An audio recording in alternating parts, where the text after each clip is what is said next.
महिलरूपयम नामक एक दक्षिणी शहर के पास भगवान शिव का एक मंदिर था। वहाँ एक पवित्र ऋषि रहते थे और मंदिर की देखभाल करते थे। वे भिक्षा के लिए शहर में हर रोज जाते थे और भोजन के लिए शाम को वापस आते थे। वे अपनी आवश्यकता से अधिक एकत्र कर लेते थे और बाकी का बर्तन में डालकर गरीब मजदूरों में बांट देते थे, जो बदले में मंदिर की सफाई करते थे और उसे सजावट का काम किया करते थे। उसी आश्रम में एक चूहा भी अपने बिल में रहता था और हर रोज कटोरे में से कुछ न कुछ भोजन चुरा लेता था। जब साधु को एहसास हुआ कि एक चूहा भोजन चोरी करता है तो उन्होंने इसे रोकने के लिए सभी तरह की कोशिशें की। उन्होंने कटोरे को काफ़ी ऊंचाई पर रखा ताकि चूहा वहां तक पहुंच न सके, और यहां तक कि एक छड़ी के साथ चूहे को मार भगाने की भी कोशिश की, लेकिन चूहा किसी भी तरह कटोरे तक पहुंचने का रास्ता ढूंढ लेता और कुछ भोजन चुरा लेता था।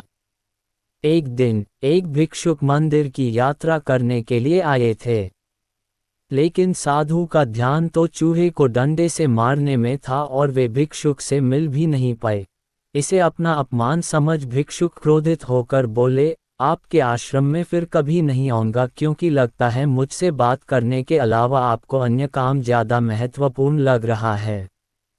साधु विनम्रतापूर्वक चूहे से जुड़ी अपनी परेशानियों के बारे में भिक्षुक को बताते हैं कि कैसे चूहा उनके पास से भोजन किसी न किसी तरह से चुरा ही लेता है। यह चूहा किसी भी बिल्ली या बंदर को हरा सकता है अगर बात मेरे कटोरे तक पहुंचने की हो तो। मैंने हर कोशिशें की हैं, लेकिन वो हर बार किसी न किसी तरीके से भोजन चुरा ही लेता है।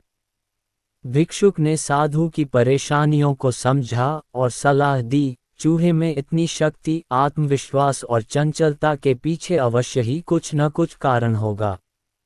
मुझे यकीन है कि इसने बहुत सारा भोजन जमा कर रखा होगा और यही कारण है कि चूहा अपने आप को बड़ा महसूस करता है और इसी से उसे ऊंचा कूदने की शक्ति मिलती है। चूहा जानता है कि उसके पास कुछ खोने के लिए नहीं है, इसलिए वो डरता नहीं है। इस प्रकार साधु और भिक्षुक निष्कर्ष निकालते हैं कि अगर वे चूहे के बिल तक पहुंचने में सफल होते हैं तो वे चूहे के भोजन के भंडार तक पहुंचने में सक्षम हो जाएंगे। उन्होंने फैसला किया कि अगली सुबह वो चूहे का पीछा करेंगे और उसके बिल तक पहुंच जाएंगे। अगली सुबह वो चूहे का पीछा करते हैं और उसके बिल के प्रवेश द्वार तक पहुंच जाते हैं। जब वो खुदाई शुरू करते हैं तो देखते हैं कि चूहे ने अनाज का एक विशाल भंडार बना रखा है। फौरन ही साधु ने सारा चुराया गया भोजन एकत्र करके मंदिर में लिवा ले जाते हैं। वापस आने पर अपना सारा अनाज गायब देख चूहा बहुत दुखी हुआ और उसे इस बात से गहरा झटका लगा और उसने सारा आत्मविश्वास खो दिया। अब चूहे के पास भोजन का भंडार नहीं था, फिर भी उसने फैसला किया कि वो फिर से रात को कटोरे से भोजन चुराएगा। लेकिन जब उसने कटोरे तक पहुंचने की कोशिश की तब वह धड़ाम से नीच गिर गया और उसे यह एहसास हुआ कि अब न तो उसके पर शक्ति है और न ही आत्मविश्वास। उसी समय साधु ने भी छड़ी से उस पर हमला किया।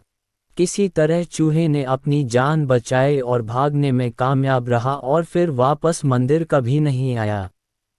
यदि हमारे पास भी संसाधनों की कमी न हो तो हम में भी अद्भुत शक्तियां और आत्मविश्वास की कमी कभी नहीं आ सकती। प्रिय भक्त, आपको कहानी अच्छी लगी तो कमेंट करें और चैनल सब्सक्राइब करें।